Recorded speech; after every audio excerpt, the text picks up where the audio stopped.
At my sister's wedding, I was handed a paper badge that read Limited Access Guest. My mom whispered, "That means no plate." I looked over, walked to the gift table, retrieved my envelope with the $7,500 fund check, and said, "I think you won't need this anymore." My sister ran after me, and my parents shouted, "Come back," but Hello everyone. Thank you for being here with me today. Before I begin my story, I'd love to know which city you're joining us from. Please feel free to share in the comments. Now, let me take you into this story. It all started with a phone call on a rainy Tuesday in April. Brenda's voice came through the line, thin and reedy, like a signal struggling to connect. "Oh, Carolyn. I just don't know how we're going to do it." I could picture her perfectly, sitting at her kitchen table, twisting a napkin in her hands. I settled deeper into my couch, pulling a blanket over my legs. "Do what, Bren? What's wrong?" "The wedding," she sighed, and it was a heavy, dramatic sound. "Everything is just so much more than we thought. The venue, the caterer. Walter's salary is steady, but it only goes so far. And the honeymoon, we were dreaming of Hawaii, you know? A real, proper honeymoon. But it's not going to happen." My heart went out to her. It always did. Ever since we were little girls, I was the quiet, steady one, and she was the whirlwind of drama and dreams. I was the one who saved my allowance, she was the one who spent it all on candy and then looked at me with those big, sad eyes. And I'd always share. "Hey," I said, my voice soft but firm. "It's going to be okay. It's your wedding. It should be perfect." "But how?" she whispered. And without even thinking, I said the words that would change everything. "I've got you. Don't worry." That conversation was the spark. For the next 6 months, my life became a series of small, quiet sacrifices. I worked as an administrative manager at a mid-sized logistics company. It was a good job, one I'd earned after years of hard work, and I'd just gotten a small promotion a year earlier. But it wasn't the kind of job where you had thousands of dollars just sitting around.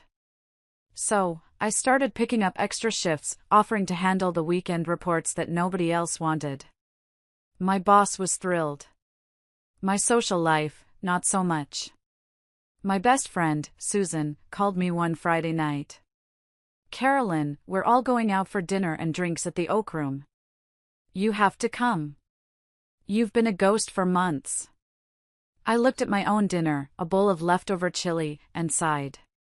"I can't, Sue. I'm swamped with this project for work." It wasn't a complete lie, but it wasn't the whole truth either. The truth was, a night out at the Oak Room would cost at least $60, and that was $60 that needed to go into the Brenda's honeymoon fund, a plain white envelope I kept tucked away in my desk drawer. I canceled my annual trip to the lake with my college friends, a tradition we'd kept for 15 years. I told them something had come up at work.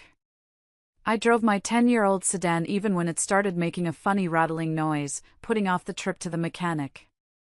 I even dipped into the small inheritance our grandmother had left me years ago, a fund I'd promised myself I'd only touch for a true emergency, or a down payment on a house.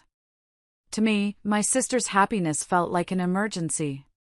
Every 2 weeks, when my paycheck came in, I'd sit at my kitchen table, pay my bills, and then transfer whatever was left, every single dollar, into my savings. I watched the number in that account climb, 1,000, then 3, then 5. When it finally ticked over to $7,500, I felt a wave of pride so powerful it almost brought me to tears. I had done it. I had done something truly meaningful for my sister. A few weeks before the wedding, I went to the bank, got a cashier's check, and sealed it in a simple, elegant card. This was it. This was the proof of my love, a tangible thing she could hold. I couldn't wait to see her face. I imagined her and Walter, sitting on a beach in Hawaii, sipping cocktails, all because of me. The thought made every single sacrifice worth it. Or so I thought.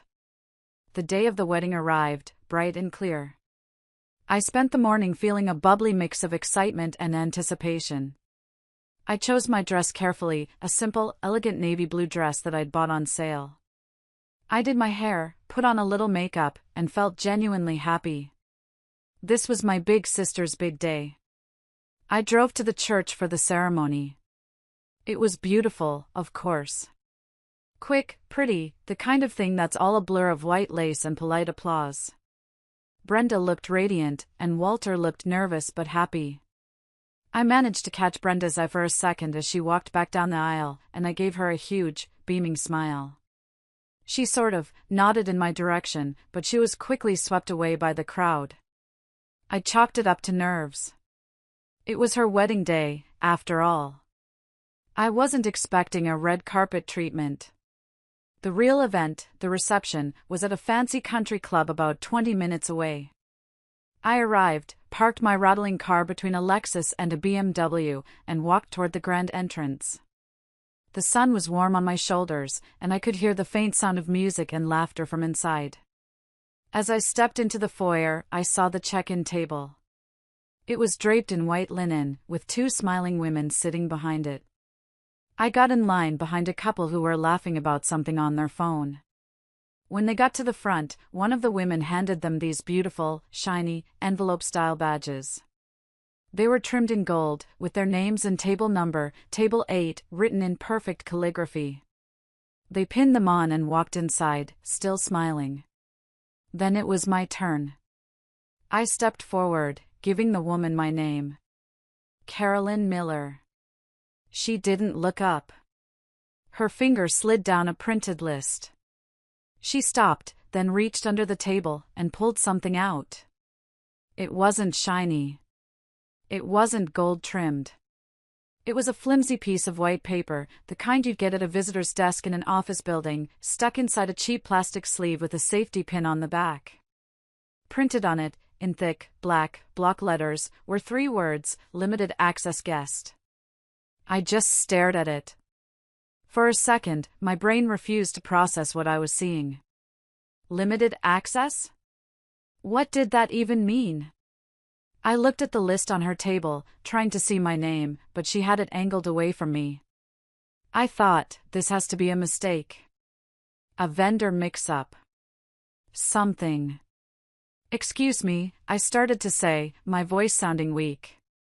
I think there might be a mistake. I'm the bride's sister. The woman finally looked up at me, her smile tight and professional. That's the badge I have for you, ma'am. My throat went dry. I stood there, holding this humiliating piece of paper, my mind racing. And then, as if summoned by the sheer force of my confusion, my mother appeared at my elbow. She was dressed to the nines in a shimmering silver gown, her hair perfectly coiffed. She leaned in close, and her perfume, a scent I'd known my whole life, filled my senses. She whispered in my ear, her voice light and conspiratorial, like we were sharing a funny secret. That means no plate. And then she was gone. She just straightened up, gave me a little pat on the arm, and swept into the main hall before I could even form a question. That means no plate. The words echoed in my head.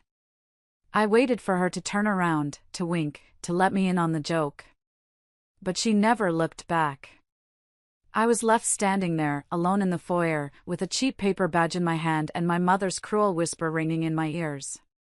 The warmth of the day suddenly felt like a bitter chill. I stood there for what felt like an eternity, the flimsy plastic badge feeling both heavy and insignificant in my hand. The sounds of the party, the clinking glasses, the swell of music, the waves of laughter, seemed to be coming from a great distance. My first instinct was just to turn around, walk out the door, and drive away.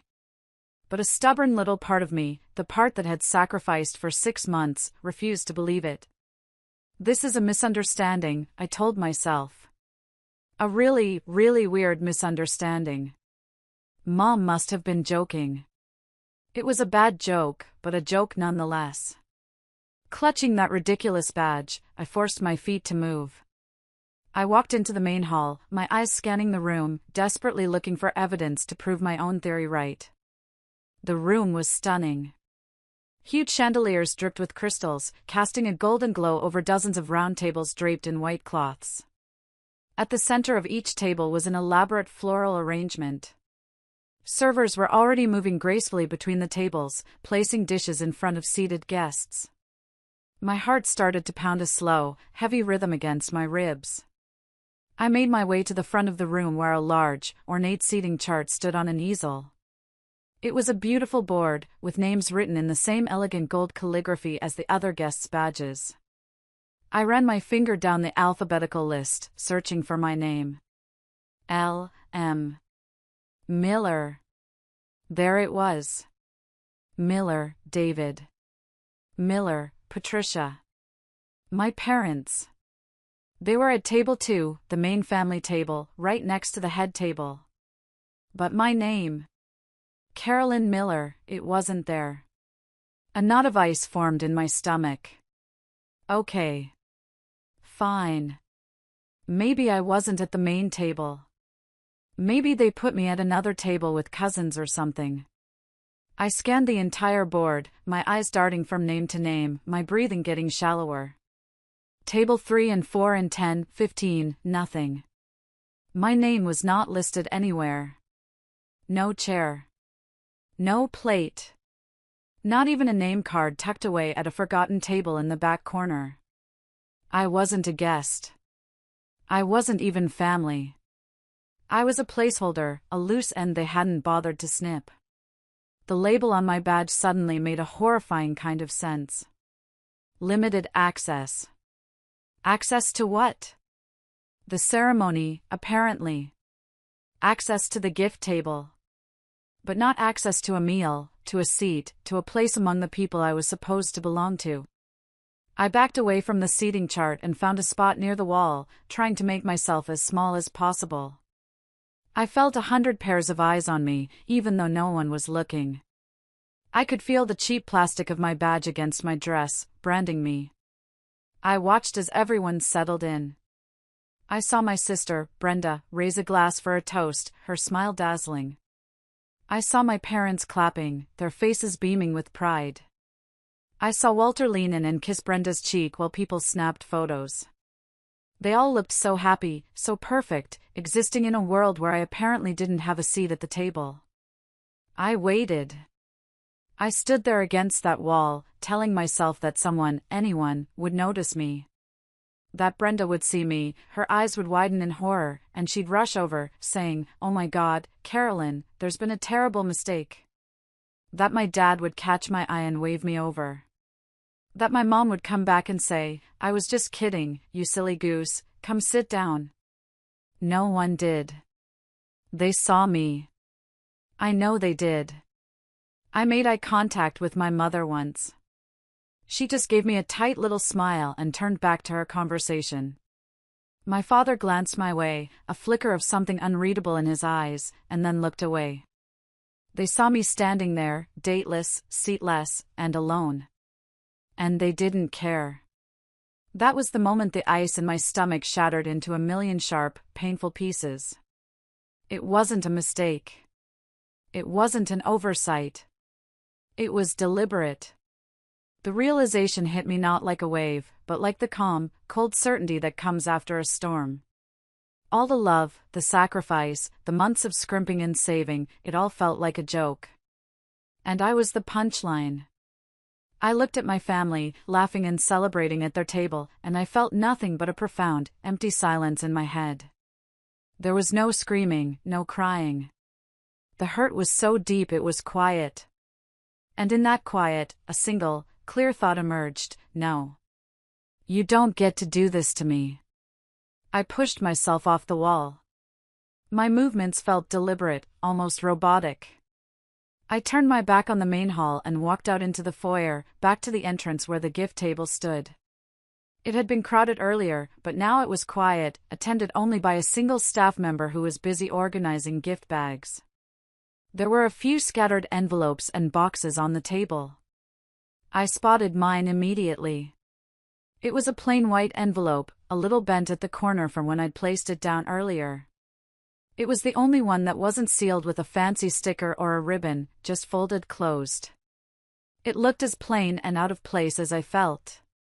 I walked over, my heels clicking softly on the marble floor. The staff member looked up, and I gave her a small, polite smile. "Just forgot to add something to my card," I said smoothly. She nodded and turned back to her task. I picked up the envelope. The paper felt cool against my skin. For a moment, I just held it, the weight of that $7,500 check inside feeling impossibly heavy. It represented 6 months of my life. 6 months of saying no to myself so I could say yes to my sister. And unfortunately for them, I was about to take it back. I opened the flap, slid out the card, and took out the check. I held it between my fingers for a second, then folded it neatly and tucked it into my small purse. I put the empty card back in the envelope and placed it back on the table. Then, I turned. I didn't shout. I didn't make a scene. But I spoke, my voice not loud, but clear and steady enough to cut through the distant music. "I think you won't need this anymore."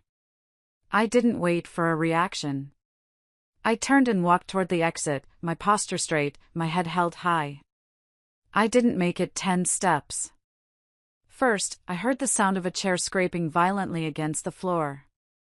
Then, someone calling my name, sharp and confused. Then my sister's voice, louder, angrier. "Carolyn! What are you doing?" And then my parents. "Come back! Carolyn, come back here right now." They were all shouting now. A commotion was rising behind me, a wave of shock and anger. But I didn't turn around.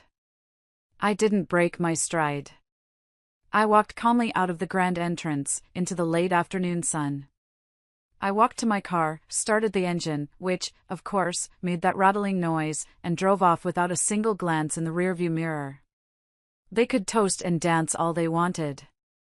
But now, the honeymoon in Hawaii they'd been so desperate to afford just got a little less golden. They didn't want me there. Fine.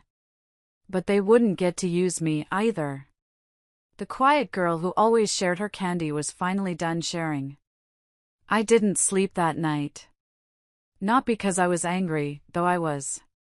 It was more than that.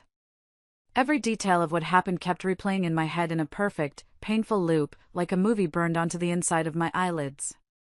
The flimsy paper badge. My mother's whisper. The empty space on the seating chart. The look on my father's face. Over and over again. I couldn't stop thinking about that white envelope sitting on the gift table, how proud I had been when I dropped it off. I thought I was doing something good, something meaningful. I thought I was part of something. Instead, I was the girl with the paper badge. The girl who didn't get a seat. The girl whose own family decided she didn't quite belong. By morning, the text started. First, "My mom, we need to talk. This has been blown way out of proportion." Then my dad, "Carolyn, please don't make this a thing. Let's not ruin the weekend." And finally, my sister, "Brenda, I can't believe you did that. You embarrassed me in front of everyone." I stared at my phone, a bitter taste in my mouth. Notice what was missing. Not one of them said, "I'm sorry." Not one of them admitted anything was wrong with what they did. It was all deflection, all sugarcoating, all framed as if my reaction was the problem, not their treatment of me. My mom actually sent a follow-up text that made me want to throw my phone against the wall. "We just assumed you'd be okay with standing since you always say you don't care about fancy stuff." As if I was supposed to be grateful for the privilege of being excluded with a smile. Like I was some kind of enlightened monk who would just float above the humiliation. Around noon, my dad called. I ignored it. He called again, then sent a text. "Come over. We want to talk. Your sister's here, too." I didn't answer right away. I took a long shower, letting the hot water run down my back. I made myself some breakfast, scrambled eggs and toast, and ate it slowly at my kitchen table. I cleaned the kitchen. I didn't owe them urgency. I didn't owe them the benefit of the doubt anymore. But still, part of me wanted to go. Not to fix anything. Just to watch them squirm a little. They needed that check. I knew it. So, I went. When I pulled into the driveway, Brenda's car was already there. I walked in without knocking. All three of them were in the living room, arranged like a jury. My mom tried to look casual, smiling like I was just back from a long vacation. My dad nodded, his expression serious, like this was going to be a reasonable business conversation. Brenda stood with her arms crossed, refusing to look at me. I sat down in the armchair opposite them and didn't say a word. I just waited. My dad spoke first, clearing his throat. Well, he began, it was really unfortunate how things went yesterday. Not that they made it unfortunate. Just that it happened to be unfortunate.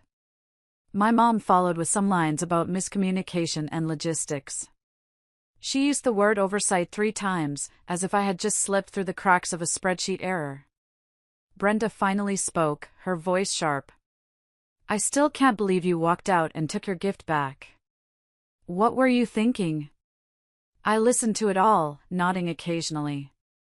When they had finished their pathetic damage control, I looked at them, one by one. Then I said one thing. I might change my mind. That was it. No promises, no apologies, no explanations. Just that one little word, might. The shift in the room was instant and palpable. My mom sat up straighter, her eyes wide like I'd just thrown her a life preserver. My dad let out a sharp little exhale, the tension visibly leaving his shoulders. Even Brenda uncrossed her arms and finally looked directly at me. I could feel their hope, thick and cloying in the air. They thought they'd won. My mom started talking fast.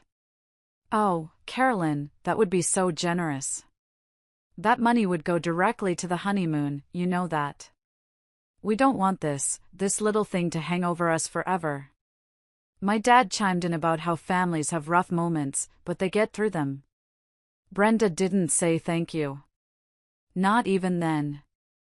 I just smiled a little, stood up, and said, I need some time to think. I walked out, leaving them with that word, might, buzzing in their ears like a secret promise. Let them sit with that. Let them stew in it. Because for the first time in a very long time, they wanted something from me. And I was going to let them feel what it's like to hope someone else gives you what you desperately need, and doesn't. The next few days were a masterclass in manipulation. My mom left a voicemail, her voice soft and careful, like she was speaking to someone on a ledge. She said she'd been thinking all night, that perhaps things had been handled a little too rigidly, that perhaps they could have communicated better. But still, no, I'm sorry. Just an attempt to paint the whole thing as a minor misunderstanding that I had blown out of proportion. Then came the kicker, they were delaying the honeymoon. Not canceling, just pushing it back a bit. She said it like it was a weather delay, a bit of mild turbulence. What she didn't say was the part one already knew, without my check, they were screwed. My dad tried a different tactic.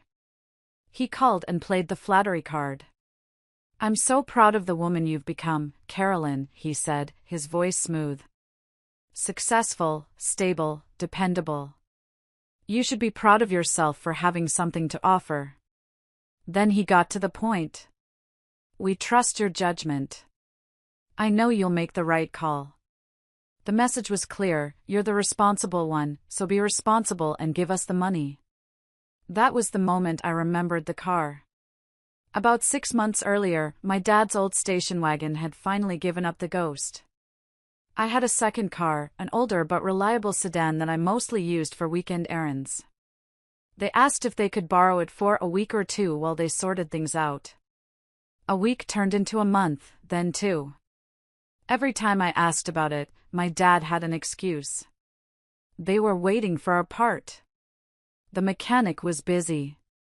The mechanic didn't show up. After a while, I just stopped asking. It became another one of those things I'd just done for the family. Another quiet sacrifice. But the car was still in my name. Still on my insurance. I hung up the phone with my dad, walked over to my laptop, and logged into my insurance account. Yep. Still registered to me. An idea, cold and clear, formed in my mind. Actions speak louder than words, right? Well, my family was about to hear me loud and clear. I looked up local towing companies. I found one with good reviews and called them. "Hi," I said, my voice perfectly steady. "I need to schedule a vehicle recovery. I'm the registered owner." I gave the operator my parents' address. She asked if the keys would be available. "No," I replied. "It will need to be towed." "No problem," she said. "We can have a truck there Friday morning at 9. "Perfect," I said, and gave her my credit card information. No warning. No courtesy heads up.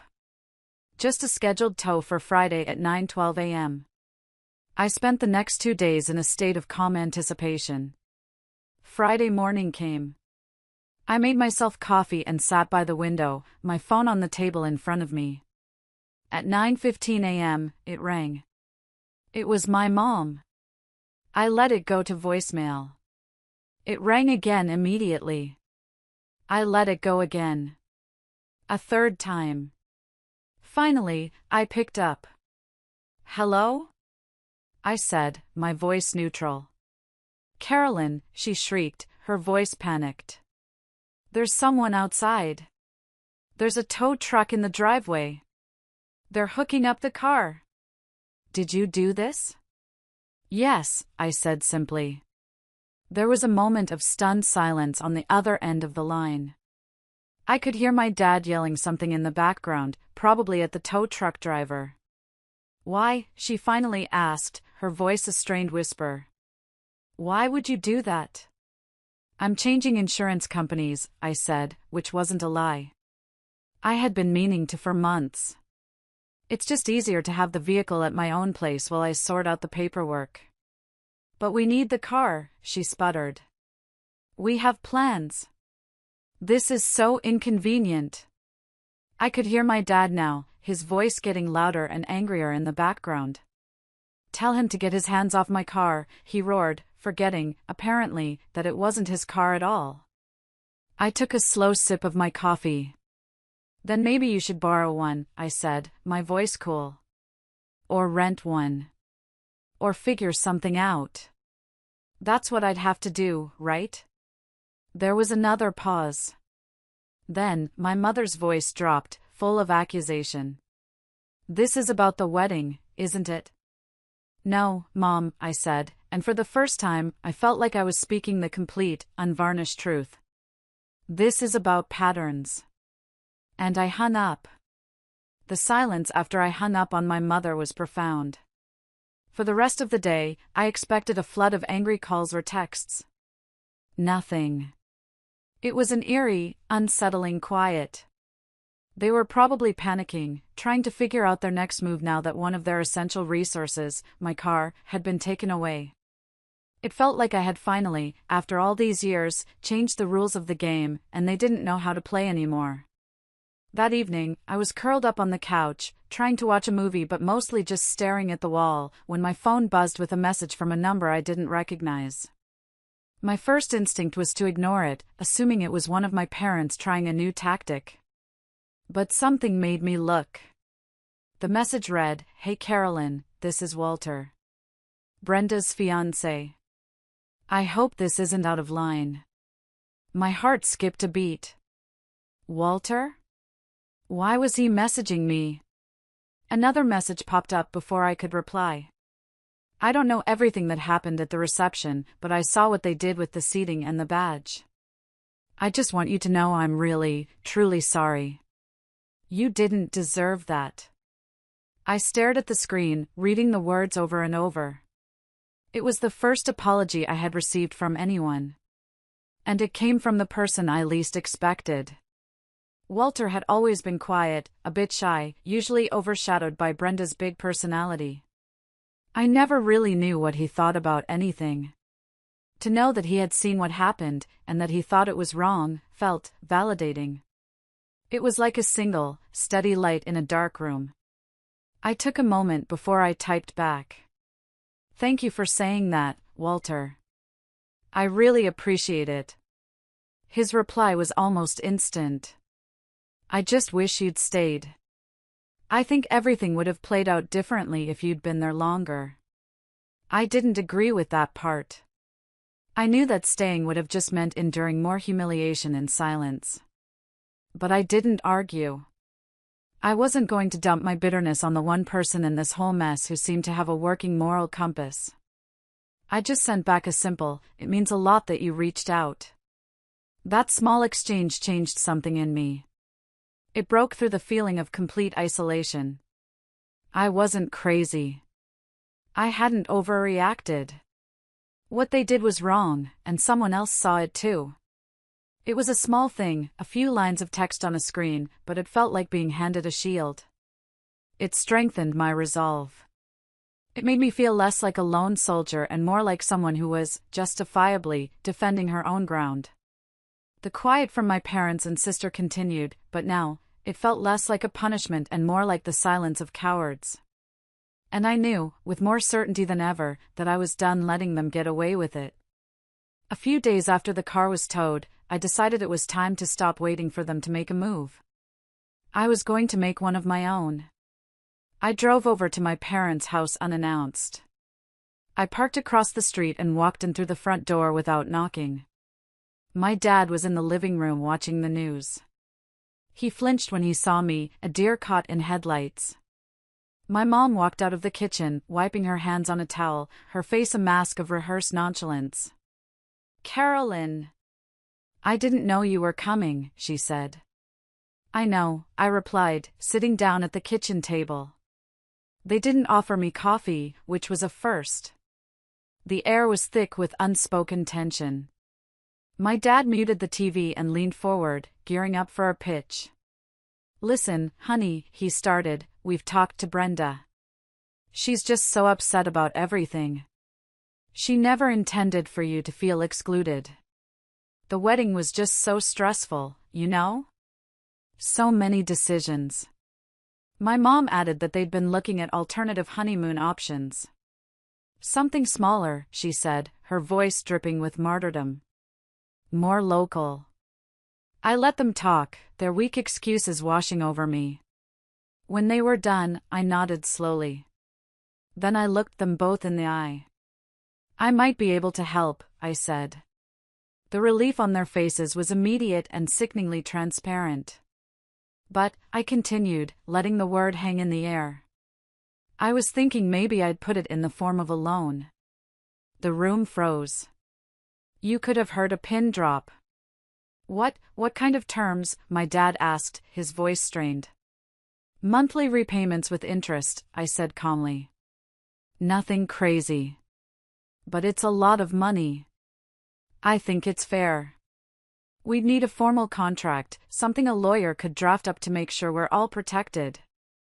They both looked like I'd just started speaking in another language. My mom's face crumpled. "But it was a gift, wasn't it?" she whispered, her voice trembling. And that's when I let the cool, hard anger I'd been holding back finally surface. "It was going to be," I said, my voice low and steady. "Then you downgraded me to a limited access guest and cut me out of my own sister's wedding like I was some distant cousin you barely knew. Gifts are for people you love and respect. Loans are for business arrangements. And right now, this feels a lot more like business." I stood up. "Think about it," I said, walking toward the door. "Let me know what you decide." I didn't get halfway down the driveway before Brenda's car pulled in, screeching to a halt. She jumped out, her face flushed. She must have been on her way over. "Wait, Carolyn, wait," she called out, rushing toward me. I stopped and turned. She looked tired. Not fake tired. Genuinely worn out. And for a weird second, it threw me. "I know they screwed up," she said, her voice breathless. I know I did, too. But you've made your point, okay? Just don't keep doing this. Just give us the gift. I meant it when I said I needed it. I looked at her, at the sister I had adored my whole life. The sister I had sacrificed for. I meant the gift, too, I said quietly. Every single dollar of it. She nodded, a flicker of hope in her eyes. She thought I was caving. But then I just got in my car and drove away, leaving her standing in the driveway with my parents, the three of them finally united in their stunned confusion. They wanted my money, but they were going to have to play by my rules. The ball was in my court, and for the first time, I was the one deciding the game. The days that followed were a strange, silent war. My parents and Brenda didn't respond to my loan offer. I figured they were hoping I'd get lonely or guilty and just give in. They'd spent a lifetime teaching me that keeping the peace was my job, usually at my own expense. They were waiting for me to fall back into my old role. But something inside me had fundamentally shifted. I wasn't that person anymore. Then, one random Thursday night, everything cracked wide open. I was half asleep on the couch, watching some mindless sitcom, when my phone buzzed. It was a notification from an unknown number. I almost ignored it, but the first line of the text made me sit bolt upright. Hey, I hope this isn't too weird, but I really need to tell you something. It's about the wedding and your sister. My heart started pounding, a slow, heavy drumbeat against my ribs. I kept reading. This is Diane, Walter's cousin. I helped them with some of the wedding organization. Seating charts, RSVP stuff, all of it. I saw the original guest list. My breath caught in my throat. I knew, with a sinking certainty, that whatever came next was going to be the final nail in the coffin. A second message followed. You are listed as family, full access, seated at table 2 with your parents and Brenda. 3 days before the wedding, your mom emailed a revised list. You were the only name that was moved. Brenda approved it. I didn't move. I just sat there on my couch in the dark, the only light coming from the glowing screen of my phone. I read the words again. And again. Brenda approved it. This wasn't some mistake my parents made that Brenda was too stressed or too weak to fight. This wasn't an oversight. This was a calculated decision, a precise and deliberate act. My own sister had seen my name on that list, next to hers, and she had signed off on having me demoted, cut out, and humiliated. And they did it knowing exactly what I was bringing to the table. Literally. I had told Brenda weeks earlier that I had something big planned for the wedding gift, something that would take the pressure off her back. She was the one who had cried to me about their budget. I had offered to help, and she had let me. She took my promise of help, and then, 3 days before her wedding, she approved the plan to treat me like a stranger. They wanted the money, but not the connection. They wanted my generosity, but not my presence. They didn't want me in the pictures, in the speeches, at the table. They just wanted the envelope. And that's when it stopped hurting. In that one, awful, clarifying moment, the pain vanished, and something else took its place. It was a cold, hard, and strangely peaceful certainty. I finally knew exactly who they were. And I had proof. No more wondering. No more second-guessing my own feelings. No more giving them the benefit of the doubt. One more message from Diane came through. I'm not trying to stir up drama. I just couldn't sit on it anymore. What they did wasn't okay. I'm really sorry. I stared at the screen. She had already given me the one thing my family never would, the truth. The feeling in that moment, it wasn't sadness anymore. It was a cold, clear understanding. They didn't just make a mistake. They made a choice. They chose the money over me. If you're still listening, please help me out by liking this video and commenting with the number 1 down below. It lets me know you've given me a like, and it tells me you're here with me on this journey. Your support is a bigger encouragement than you can possibly know. Please, comment with the number 1 and then listen to what I did next. The next morning, I woke up calm. There was no emotional spiral, no urge to scream or cry. There was just a quiet, steady acceptance. They chose this. My mother chose to exclude me. My dad chose to support her. And Brenda, she chose to let it happen. She approved it. So, I started cleaning house. It wasn't an act of anger. It felt more like a necessary, long overdue tidying up of my own life. I opened up my phone. I found the family group chat, the one that was always filled with my mom's cheerful emojis and my dad's bad jokes. I scrolled to the bottom, found the button that said Leave Conversation, and pressed it without a single word. 1 minute I was there, the next I was gone. Then, I went to my contacts. I found Mom. I blocked her number. I blocked her on every social media platform. No more seeing her curated posts about her wonderful family. I did the same for my dad. Then I got to Brenda. My finger hovered over the block button. But I stopped. I didn't block her. Not yet. I just muted her conversation. Silenced it. I wasn't trying to punish them in a way they could see. I was removing myself from the space where they had built a version of me that only existed for their benefit, the dependable, ATM sister Carolyn. That version of me was gone. Later that day, I got another text from Walter's fiancé, Brenda's husband. I meant Walter. I don't know what happened, he wrote, but Brenda's been quiet all morning. I think she's realizing things. I read his message and felt a brief pang of sympathy for him, a good man caught in a messy family. But I didn't respond. Let her sit in it. Let her realize things on her own. I wasn't going to carry that weight for her anymore. 2 days later, my dad tried to get through my firewall. He sent a message from his work email, a short, pathetic attempt to smooth things over. It read, "Family is complicated. We all make mistakes. We love you." I stared at it. No apology. Just a vague lifeline wrapped in excuses. The old me, the peacekeeper, would have grabbed onto it. She would have used it as an excuse to let everything slide, just to have things go back to normal. But the new me knew their normal was my misery. I dragged the email to the trash folder without a reply.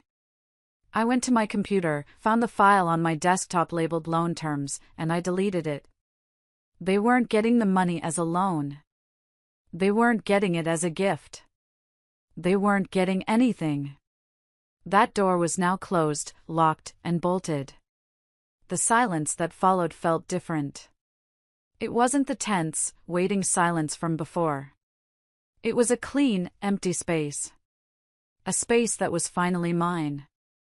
Then, on a random Tuesday evening, Brenda's name popped up on my phone. She was calling. My thumb hovered over the green button. For a heart-stopping second, the little girl inside me, the one who adored her big sister, wanted to answer. But I didn't. I let it go to voicemail. The message she left was short. Her voice was thick with emotion. "Carolyn, I really need to talk to you. Please, just give me 5 minutes.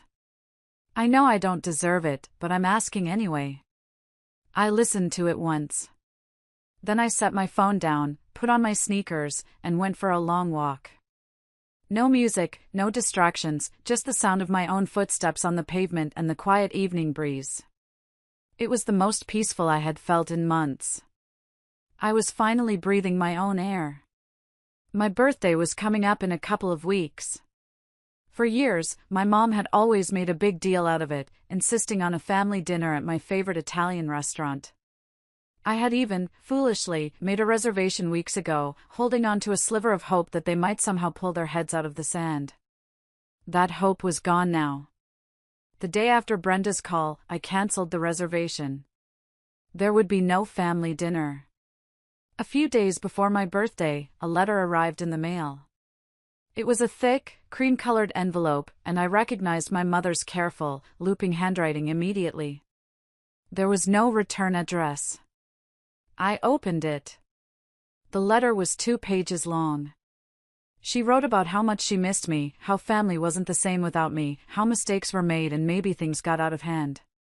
She said they never, ever meant to hurt me like that. But still, through all the beautifully crafted sentences, the apology was missing. There was no ownership, no I was wrong. It was just a gentle rewriting of history, a version where they were loving but overwhelmed, where I was sensitive but strong, and where this whole ugly affair could be chalked up to a simple misunderstanding. I folded the letter once, then twice, tucked it back in the envelope, and placed it in the bottom drawer of my desk. Let it sit there. Let it age into irrelevance. On the night of my birthday, I ordered takeout from that same Italian restaurant. I lit a single candle on a slice of tiramisu I'd bought for myself. As I sat alone on my small porch with a glass of wine, I whispered one word before blowing out the candle. Freedom. Not forgiveness. Not closure. Just freedom. The freedom from pretending they would ever change. The next morning, on my actual birthday, I woke up to no calls, no texts, no fake cheer. It was exactly what I needed. I made myself pancakes. I played music too loud. I danced barefoot in my kitchen like nobody had ever handed me a paper badge that said I didn't belong. Because I did belong. Just not there. Not with them. That weekend, I finally booked the trip. I didn't go far. Just a 3-day trip to a small coastal town I'd never been to. I packed light, a carry-on, a journal, and a couple of comfortable sweaters. I didn't tell anyone where I was going. When I arrived, I turned off my phone. For 3 days, there was no social media, no emails, no family drama.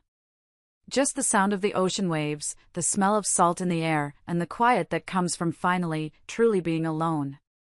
But not lonely. I woke up early each morning to watch the sunrise, a cup of hot coffee warming my hands. I walked for hours along the beach, letting the cold water chase my bare feet. I sat in a small cafe and wrote pages and pages in my journal. But I wasn't writing about them. I was writing about me. About who I used to be, and who I was becoming. About how for so long, I'd measured my own worth in their approval, and how little that was worth in the end. On the last night of the trip, I walked along the shore as the sun went down, painting the sky in shades of orange and purple. And for the first time in as long as I could remember, I laughed out loud, a real, uninhibited laugh, and no one was there to judge it or quiet it. I felt light. I felt like myself again. When I got home, the silence was still there. But it felt different now. It felt like a choice I had made, not a punishment I had to endure. The peace I had found by the ocean had followed me home. A few days later, I found another envelope in my mailbox. This one was from Brenda.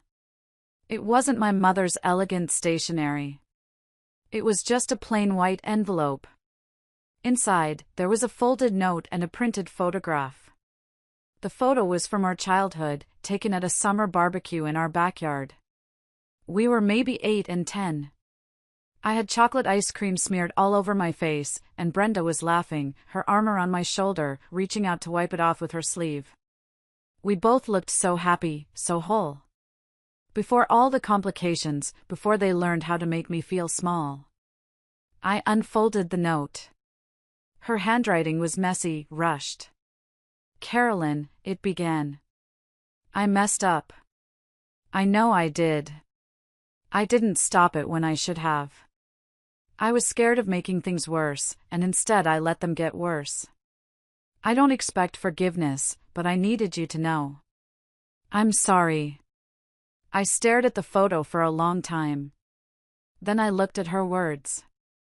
I'm sorry. The 2 words my mother couldn't bring herself to write. I put the photo and the note back in the envelope. I didn't rip them up. I didn't throw them away. I walked over to my desk and slid them into the bottom drawer, right next to my mother's letter. I didn't call her. Healing doesn't always mean reopening the door. Sometimes, it just means locking it gently and walking away without slamming it. That night, I got one more text from Walter. I hope someday this changes, he wrote. But if it doesn't, I still think you did the right thing. I've learned more from watching you walk away than I ever did from watching them pretend. I replied, thank you. That means everything. And it did. A few days later, I opened a new document on my laptop. I typed a title at the top, What I Will and Will Not Accept. It was a list. A manifesto for my own life. It started with, I will not accept exclusion masked as tradition. And it ended with, I will protect my peace like it's gold, because it is. And anyone who wants to be in my life has to treat it like treasure, not a tool. I printed it out and taped it to the inside of my closet door. Not for them to see. But for me. A reminder that they might never change, but I already had. They didn't lose a daughter or a sister that day at the wedding. They lost access. Access to my generosity, to my support, to my loyalty. I still have all of those things. I'm just giving them to people who treat me like I belong at the table. And the best part is, I have my own seat now. At a table I built myself. Where I serve my own joy in portions big enough for me to finally feel full. And when I raise my glass, it's not to a family who failed me. It's to the girl who finally said enough, and meant it. To Carolyn.